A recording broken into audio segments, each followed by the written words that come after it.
दोस्तों, इस वीडियो में हम बात करेंगे जो अर्थव्यवस्था की जो संरचना या ढांचा जो बनावट है वो कैसे हुआ। उसके बाद नेक्स्ट टॉपिक आएगा अर्थव्यवस्था के जो प्रकार हैं वो कैसा है ना, कितने प्रकार मतलब कितने भागों में उसको बांटा गया है। उसके बाद नेक्स्ट टॉपिक आने वाला है अर्थव्यवस्था का विकास।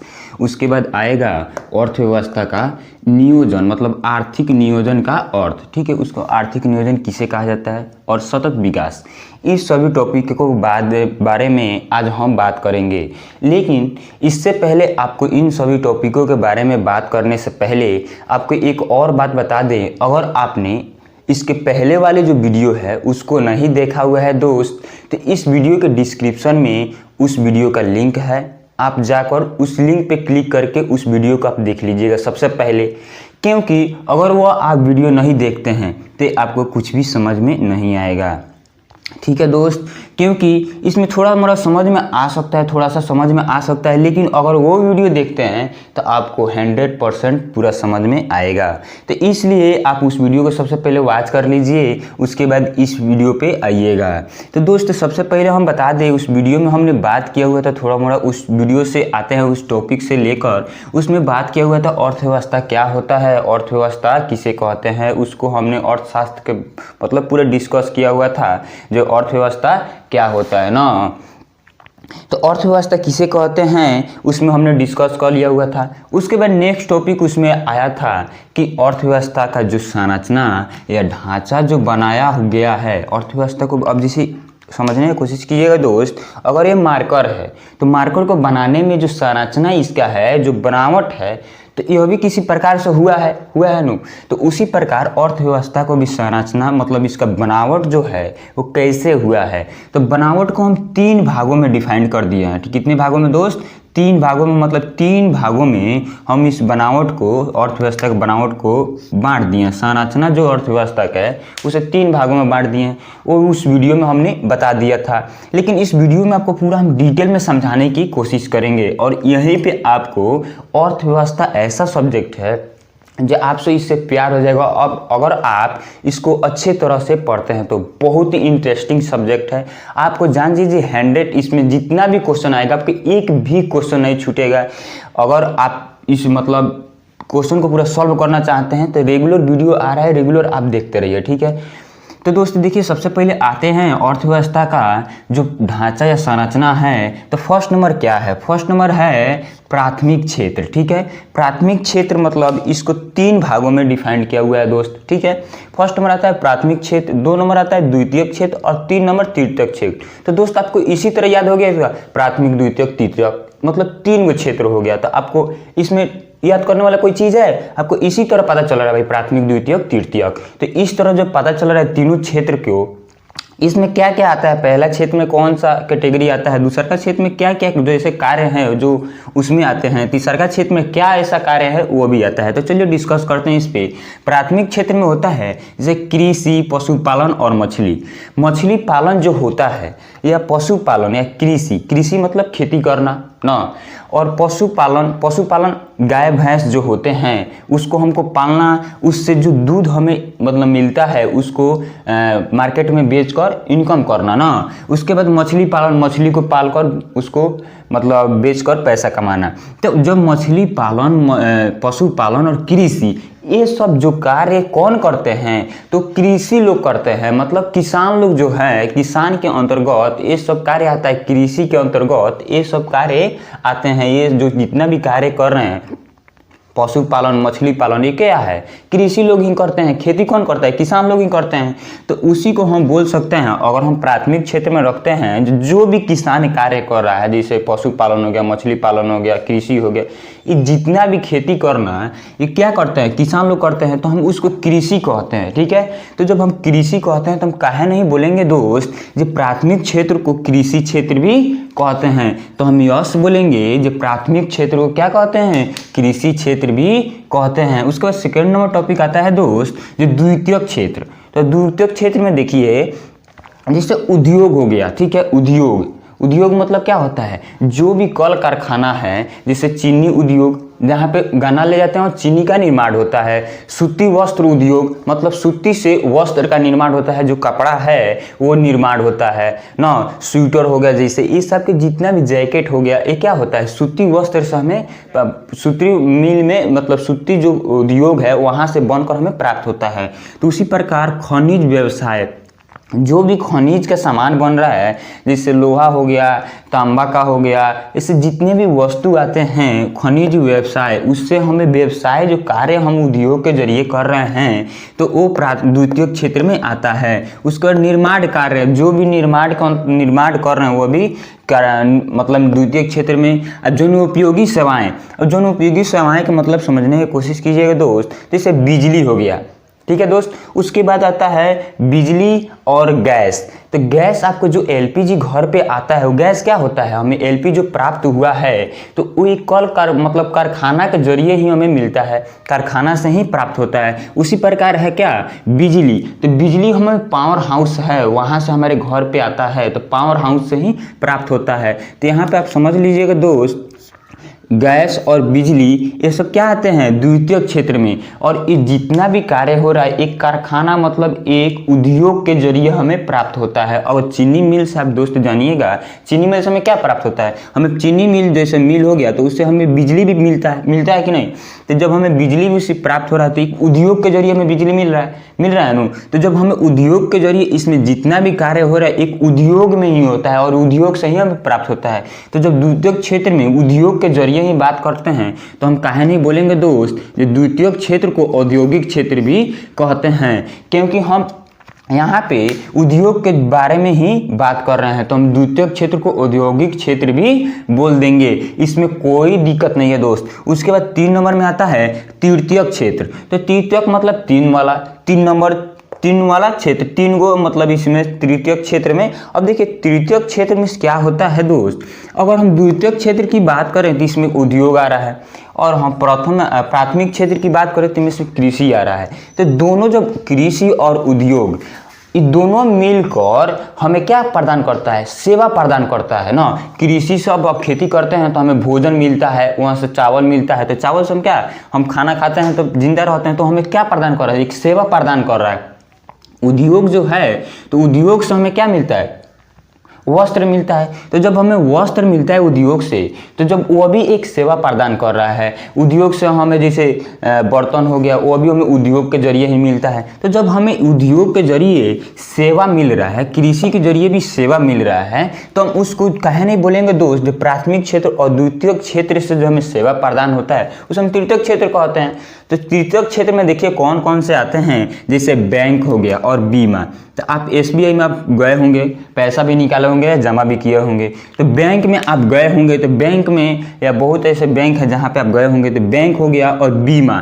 बीमा कई प्रकार का होता है दोस्त, बहुत प्रकार के ऐसे सरकारी जो बीमा होता है या प्राइवेट बीमा होता है वहाँ पे कराया जाता है, जिसे लोन बोल सकते हैं ना। उसके बाद आता है परिवहन। तो दोस्त देखिएगा परिवहन क्या होता है, अगर हम किसी वस्तु को मानिए इस मार्कर को हम यहाँ है इस मार्कर, और इस मार्कर को हम यहाँ पे रख देते हैं उठा कर ले जाकर, तो क्या हुआ, एक स्थान से दूसरे स्थान तक ये परिवहन हो गया। ठीक है दोस्त। तो उसी प्रकार जब हम किसी वस्तु को जानिए जब दिल्ली से जब मुंबई हम इस वस्तु को रख देते हैं ले आकर, तो क्या हुआ, एक स्थान से दूसरे स्थान तक परिवहन हुआ। तो जो जाता है उस वस्तु के एक स्थान से दूसरे स्थान तक उसे ही हम परिवहन कहते हैं। ठीक है दोस्त। उसके बाद है संचार। और संचार समझने का दोस्त कोशिश कीजिएगा, संचार बहुत ही इजी शब्द होता है, थोड़ा सा ध्यान दीजिएगा तो समझ में आ जाएगा। देखिए संचार जो है हमें कैसे पता चलता है जो कल बारिश होने वाला है, हमें पता चल जाता है। हम मोबाइल पे नेट पे चेक कर लेते हैं जो कल बारिश होने वाला है। हम यूट्यूब पे जो वीडियो देख रहे हैं किसके जरिए देख रहे हैं, एक संचार के जरिए देख रहे हैं। ठीक है। और यूट्यूब पर आप जो वीडियो देख रहे हैं वो संचार के जरिए देख रहे हैं।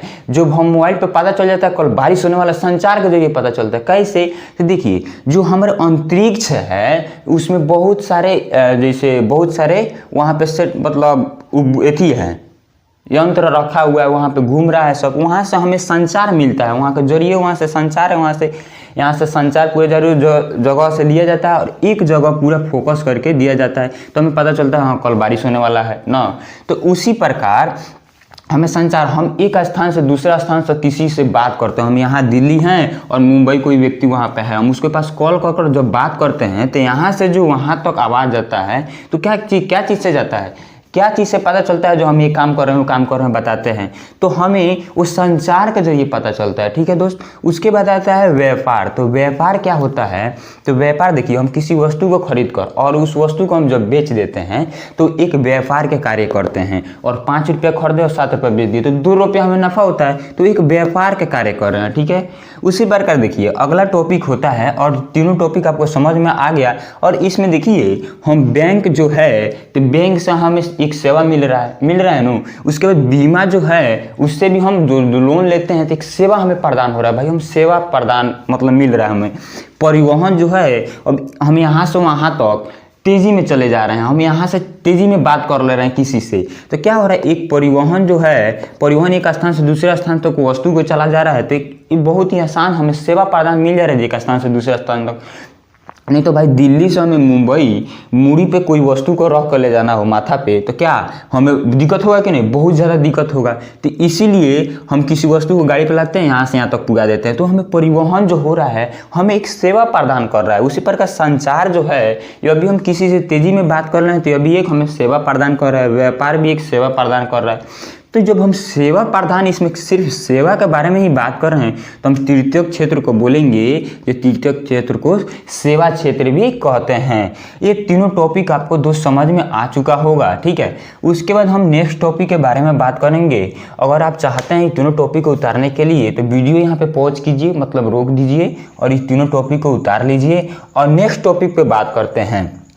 ठीक है, तो दोस्तों देखिए नेक्स्ट टॉपिक जो है वो अर्थव्यवस्था के प्रकार, मतलब types of economy. Types of economy में हमें बात करना है अर्थव्यवस्था के प्रकार में। इसको 3 भागों में डिफाइन किया गया, मतलब 3 भागों में इसे बांटा गया है दोस्त। तो 3 भाग कौन कौन से हैं? फर्स्ट नंबर आता है पूंजीपति अर्थव्यवस्था, 2 नंबर आता है समाजवादी अर्थव्यवस्था और 3 नंबर पे आता है मिश्रित अर्थव्यवस्था। तो देखिए ये तीनों टॉपिक को पूरा डिटेल में समझने की कोशिश कीजिएगा, क्योंकि इसमें से एक 2 नंबर का क्वेश्चन भी आपको बन सकता है और ऑब्जेक्टिव क्वेश्चन तो जरूर ही आता है। ठीक है, तो यहाँ पे पूंजीवादी अर्थव्यवस्था फर्स्ट नंबर टॉपिक आता है, मतलब अर्थव्यवस्था को हमें वहाँ से भागों में उसको बांट दिया गया है। ठीक है, और 3 भाग में हम बांट दिए भाई। पूंजी मतलब ज़्यादा धनी होनी आदमी, तो पूंजीपति का मतलब होता है दोस्त, पूंजीपति अर्थव्यवस्था का मतलब यह है कि जो भी मतलब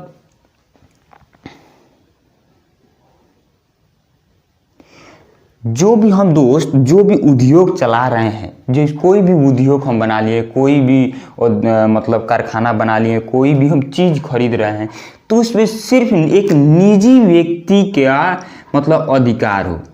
ठीक है, उस पर सिर्फ निजी व्यक्ति का, यहाँ पे देखने दीजिएगा, निजी व्यक्ति के पास, उस पर सिर्फ निजी व्यक्ति के पास का मतलब निजी व्यक्ति का उस पर अधिकार हो, तो हम उसे पूंजीपति कहते हैं, पूंजीपति अर्थव्यवस्था कह सकते हैं दोस्त। जैसे हम देखते हैं जो अमेरिका, जापान और ऑस्ट्रेलिया, यहाँ पे देखिएगा अमेरिका नहीं, यहाँ पे आइएगा सबसे नीचे,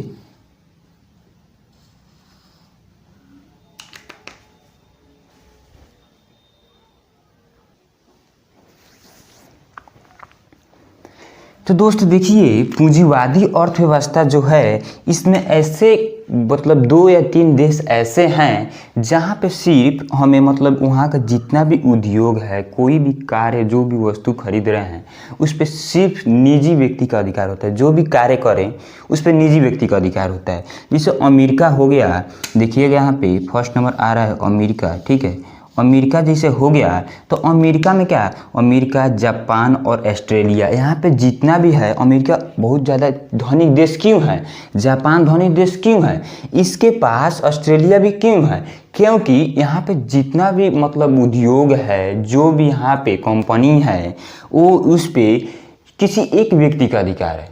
न कि सरकार का उस पर अधिकार है। उस पर सरकार का किसी प्रकार से अधिकार नहीं है। जो भी कार्य करता है एक व्यक्ति किया, आज मन करेगा तो आज आएगा, वो अपना कंपनी खोलेगा और कार्य करेगा, मन करेगा तो नहीं करेगा। लेकिन आप सरकार मतलब सरकारी योजना में आप बताइए दोस्तों, अगर सरकार का योजना जो भी है कार्य में आपको आज आना है तो आना है, कल छुट्टी रहेगा तो छुट्टी रहेगा, उसमें फिक्स किया हुआ है। लेकिन इसमें कोई फिक्स किया हुआ है?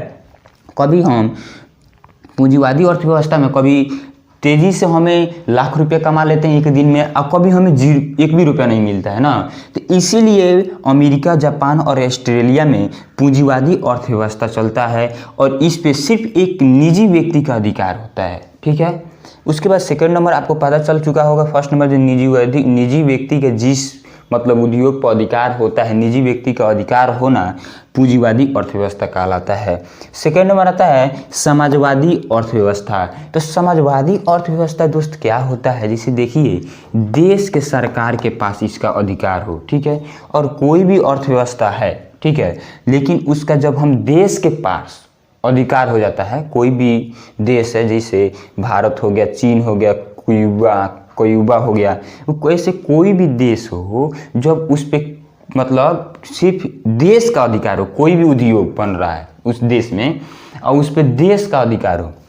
जैसे चीन में आते हैं हम, तो वहाँ पे क्या होता है, सिर्फ देश का अधिकार है। चीन का कोई भी कार्य हो तो चीन ही जब वहाँ के सरकार आदेश करेगी जे एक कार्य कीजिए तभी कार्य होगा। ये आज बंद रहेगा इस कंपनी तो बंद रहेगा, कल चालू रहेगा तो चालू रहेगा। उसी प्रकार वहाँ का जितना भी कोई भी काम होगा तो चीन के अगेंस्ट नहीं होता है, वहाँ के सरकार के अगेंस्ट नहीं होता है। सरकार जो कहेगी वही होगा। और क्यूबा उसी प्रकार एक देश है, तो वहाँ भी इसी प्रकार से चलता है।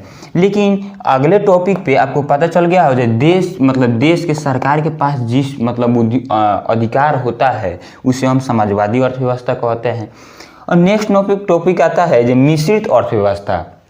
तो मिश्रित अर्थव्यवस्था दोस्त देखिए, यहाँ से पता चल रहा है मिश्रण। मिश्रित मतलब मिश्रण, मिक्स्ड।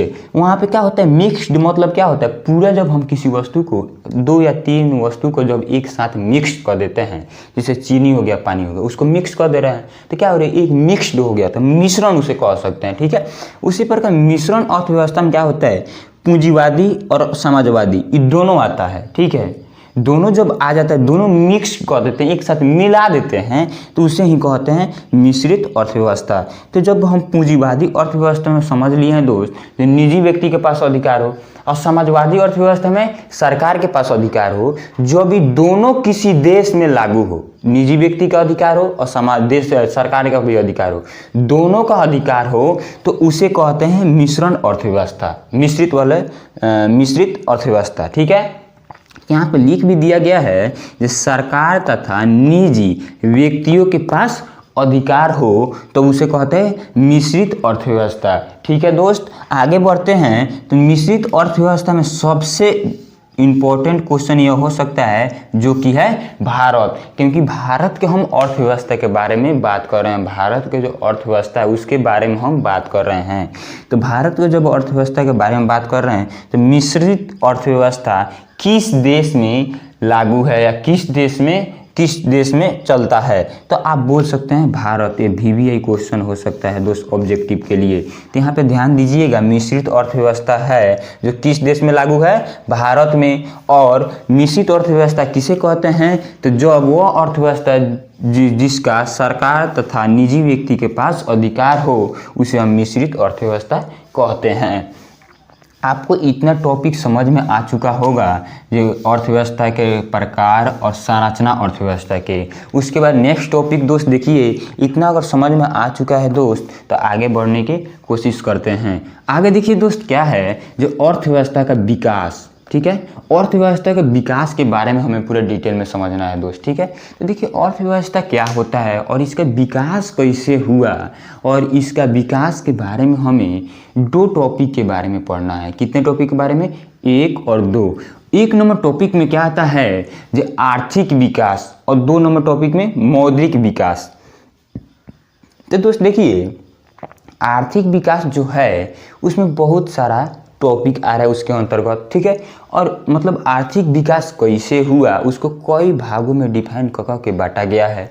कई ऐसे अर्थशास्त्र जो हुए उसका बहुत सारा आंसर भी दिए हुए हैं। जो आर्थिक विकास ऐसे हुआ, कोई ऐसे बहुत सारे शास्त्री जो आए लोग, उन्होंने बहुत सारा इसका डिफिनीसन दिया हुआ है, अलग अलग अपने भाषाओं में उसका डिफिनीसन दिया हुआ है। बहुत सारा अर्थशास्त्री शास्त्र जो हैं उसमें अपने अपने में बहुत बहस हुआ और बहुत अपने अपने शब्दों में उसको डिफाइंड किए हुए हैं। तो अर्थव्यवस्था देखिए दोस्त, समझ लीजिए अर्थव्यवस्था होता क्या है। तो अर्थव्यवस्था श्रम शक्ति में मतलब श्रम शक्ति में वृद्धि का दर, ठीक है दोस्त, श्रम शक्ति में वृद्धि का दर। आगे परिभाषा थोड़ा सा समझ लीजिए, उसके बाद हम उसको समझाएंगे डिटेल में। श्रम शक्ति में वृद्धि का दर तथा जनसंख्या में वृद्धि के बीच का संबंध जो है उसे ही आर्थिक विकास कहते हैं, ठीक है दोस्त। तो आर्थिक विकास देखिए फर्स्ट नंबर कह रहा है श्रम शक्ति में वृद्धि का दर। तो श्रम शक्ति देखिए क्या होता है, अगर हम कोई काम कर रहे हैं और हमें उससे मंथली मेरा पैसा कमा रहे हैं, ठीक है, और उसके बाद बात कर रहा है तथा जनसंख्या में वृद्धि, मतलब जनसंख्या में वृद्धि। अगर मानिए दोस्त हम 5 रुपया कमा रहे हैं, ठीक है, और हमारा 5 गो बाल बच्चा है, ठीक है, मतलब 5 लड़के हैं या लड़की है, तो 5 रुपया कमा रहे हैं और 5 गो है, तो क्या हम 5 रुपया में 5 गो को अच्छी तरह से रख सकते हैं? एग्जाम्पल में समझ लीजिए, मानिए जो हम 5,000 कमा रहे हैं, तो इस वक्त 5,000 में क्या हम उसको अच्छी तरह से रख सकते हैं? नहीं रख सकते हैं, क्योंकि इसका पढ़ाई लिखाई भी अच्छी तरह से कराना है, तो उतने में नहीं हम अच्छी तरह से फैमिली को चला सकते हैं, आर्थिक विकास हमारा अच्छा नहीं रहेगा, ठीक है।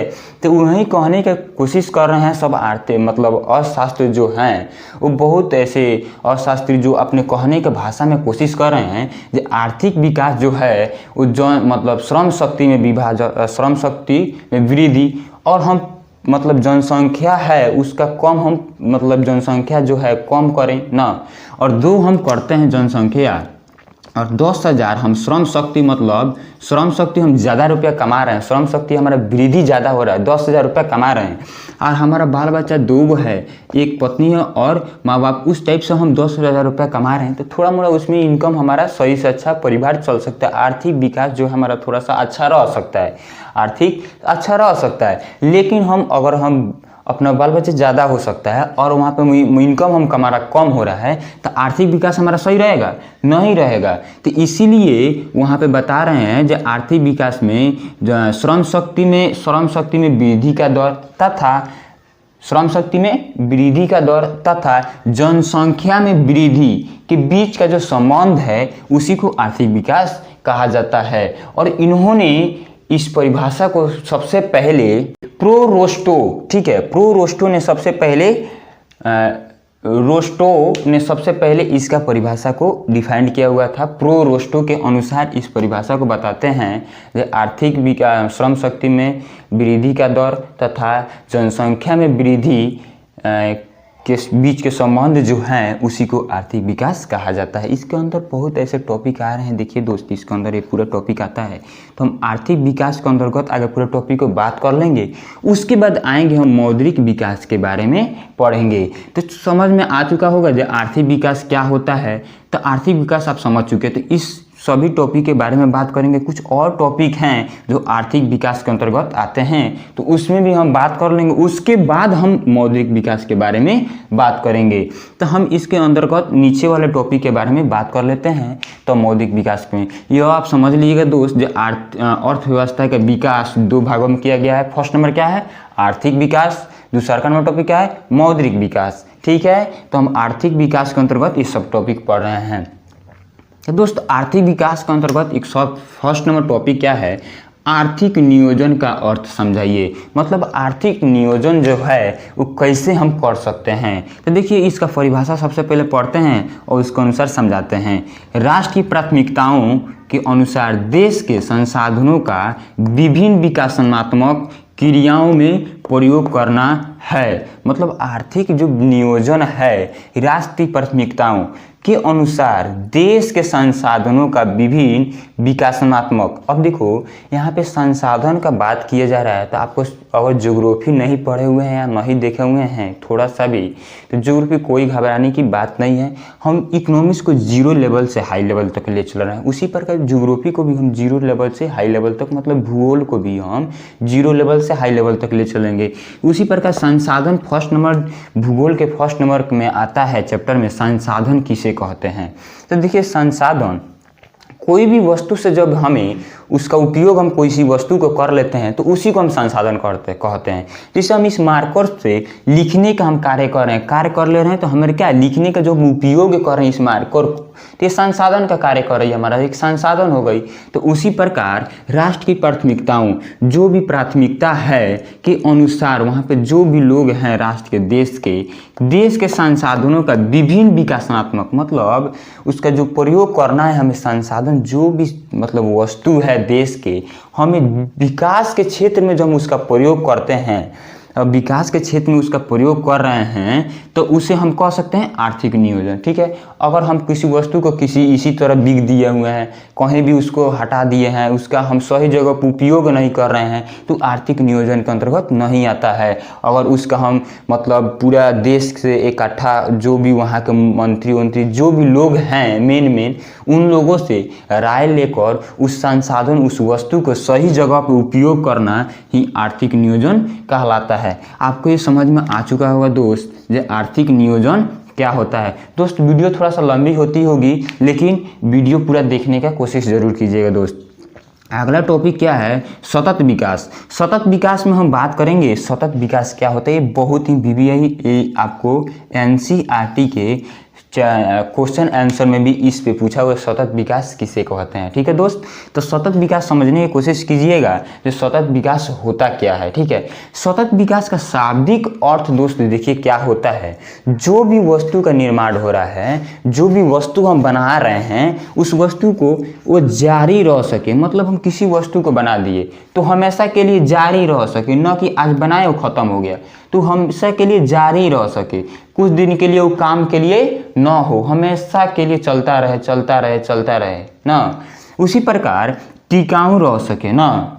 अब हम जैसे देखिए दोस्त, हम बिजली का निर्माण किए, बिजली का क्या है, जब निर्माण कर दिए तो क्या है, हमेशा के लिए जारी है, वो हमेशा के लिए कार्य कर रहा है ना।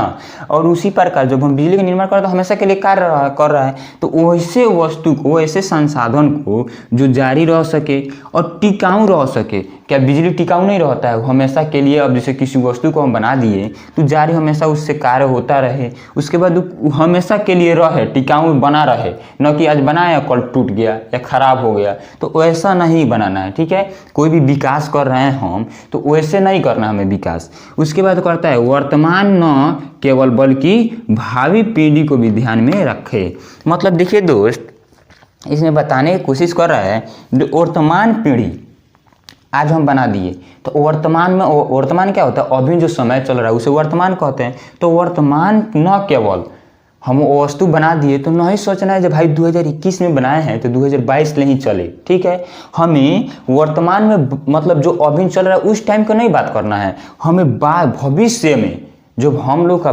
मतलब आए छोटा बच्चा सब होगा तो उन लोग के बारे में बात करना है। उन लोग को ऐसा वस्तु बनाएं जो उन लोग के लिए भी फायदेमंद हो। जैसे बिजली का निर्माण हुआ, क्या ये सदियों तक नहीं रहने वाला है, आगे चल के भी बिजली रहेगा और उसका उपयोग सब करेंगे लोग। ठीक है, तो उसी के लिए तो वो जो भी हम संसाधन विकास कर रहे हैं, अर्थव्यवस्था में जो भी विकास कर रहे हैं, तो आगे चल के भविष्य पीढ़ी के लिए भी लाभदायक हो, उसको भी ध्यान में रख कर जब आगे चल के जो भी आएंगे सब उनके लिए भी फायदेमंद हो, उसको भी ध्यान में रख कर उस वस्तु का जब निर्माण करते हैं तो उसे ही सतत विकास कहते हैं। ठीक है दोस्त, आपको समझ में ये टॉपिक आ चुका होगा। एक बार रिवाइज करा देते हैं दोस्त तेजी में ही। संरचना क्या है, संरचना मतलब अर्थव्यवस्था के ढांचा या संरचना या बनावट, उसको हम 3 भागों में डिफाइन कर दें। प्राथमिक क्षेत्र जिसे कृषि क्षेत्र भी कहा जाता है, द्वितीयक क्षेत्र जिसे औद्योगिक क्षेत्र भी कहा जाता है, तृतीयक क्षेत्र जिसे सेवा क्षेत्र भी कहा जाता है। उसके बाद आता है प्राथमिक अर्थव्यवस्था के प्रकार, टाइप्स ऑफ इकोनॉमी। अब इसको हम 3 भागों में बांट दिए हैं, पूंजीवादी अर्थव्यवस्था, समाजवादी अर्थव्यवस्था और मिश्रित अर्थव्यवस्था। पूंजीवादी अर्थव्यवस्था में किसी निजी व्यक्ति के पास अधिकार होता है, समाजवादी अर्थव्यवस्था में देश के सरकार के पास अधिकार होता है, और मिश्रित अर्थव्यवस्था में देश तथा निजी दोनों व्यक्ति के पास अधिकार होता है, उसे हम मिश्रित अर्थव्यवस्था कहते हैं। जैसे मिश्रित अर्थव्यवस्था में भारत चलाएगा। ठीक है, उसके बाद और पूंजीवादी अर्थव्यवस्था में अमेरिका, जापान, ऑस्ट्रेलिया। उसके बाद आता है अर्थव्यवस्था का विकास। तो अर्थव्यवस्था का विकास जो है हम 2 भागों में उसका विकास विकास किए हुए हैं। 2 भागों में प्रथम नंबर आता है आर्थिक विकास, 2 नंबर आता है मौद्रिक विकास। आर्थिक विकास में दोस्त देखिए, आर्थिक विकास में इन सभी टॉपिकों के बारे में बात करना और कुछ और टॉपिक है जो भी उसमें भी नेक्स्ट वीडियो में हम उस टॉपिक के बारे में बात करेंगे। और मौद्रिक विकास में भी ये सब पढ़ लेंगे, उसके बाद मौद्रिक विकास में हम चलेंगे तो मौद्रिक विकास में बात करेंगे। आर्थिक विकास देखिए, फर्स्ट नंबर टॉपिक आता है आर्थिक नियोजन। आर्थिक नियोजन को परिभाषित कैसे करेंगे? राष्ट्र की प्राथमिकताओं के अनुसार, राष्ट्र का मतलब जो भी लोग हैं मेन उनके अनुसार जो भी वस्तु बन रहा है उस संसाधन का विकास के क्षेत्र में जब उपयोग कर देते हैं उस संसाधन को, तो हम आर्थिक नियोजन कहते हैं। और सतत विकास देखिए, जो भी वस्तु हम निर्माण कर रहे हैं, जो भी विकास कर रहे हैं, जिस वस्तु का निर्माण करने में जो भी विकास लग रहा है तो जारी रह सके, ऐसा वस्तु बनाना है जो जारी रह सके, टिकाऊ रह सके और वर्तमान पीढ़ी को न केवल ध्यान में रखा जाए बल्कि भावी पीढ़ी जो आने वाली पीढ़ी है उसको भी ध्यान में रखा जाता है। इतने टॉपिक के बारे में आज बात किए हैं दोस्त। आपको इस टॉपिक में मतलब 0.001% भी दिक्कत हो दोस्त तो आप कमेंट कीजिए जो भाई हमें यहाँ पे समझ में नहीं आया या ये समझ में नहीं आया, तो कृपया करके हम समझाने की कोशिश करेंगे दोस्त, पूरा डिटेल में आपको समझाने की फिर से कोशिश करेंगे। और नेक्स्ट वीडियो में दोस्त हम बात करेंगे कुछ ऐसे टॉपिक हैं जो आर्थिक विकास के अंतर्गत जो आते हैं, उन टॉपिकों के बारे में बात करेंगे। तो दोस्त आप चाहते हैं इस टॉपिक को पूरा उतारने के लिए तो आप नोटबुक में अपना उतार सकते हैं इसको, ठीक है। तो उतार लीजिए दोस्त, सबसे पहले वीडियो पॉज कर दीजिए और इसको उतार लीजिए। और दोस्त आपको एक और बात बता दें, जो अगर आप हमारे चैनल से जुड़ना चाहते हैं तो आप हमारे चैनल को सब्सक्राइब कर लीजिए, बेल घंटी को दबा लीजिए, क्योंकि जो भी हम वीडियो अपलोड कर रहे हैं दोस्त, यहाँ पे मैथ का क्लास रेगुलर चल रहा है जो रुपेश सर आपको पढ़ा रहे हैं, ठीक है। तो आपको थोड़ा सा भी मैथ में भी दिक्कत हो तो कमेंट करने की कोशिश ज़रूर करें दोस्त। और आपके दोस्त जो आपके रिलेटिव जो भी स्टूडेंट पढ़ने वाला है तो उसके पास इस वीडियो को ज़रूर शेयर करें, क्योंकि उसको भी थोड़ा सा लाभ हो जाएगा।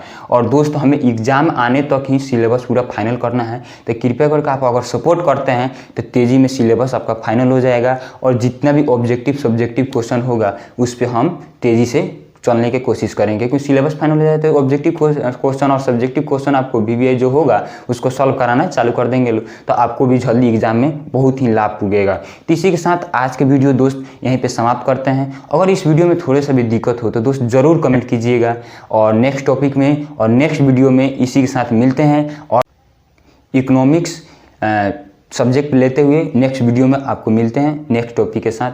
जय हिंद, जय भारत दोस्त।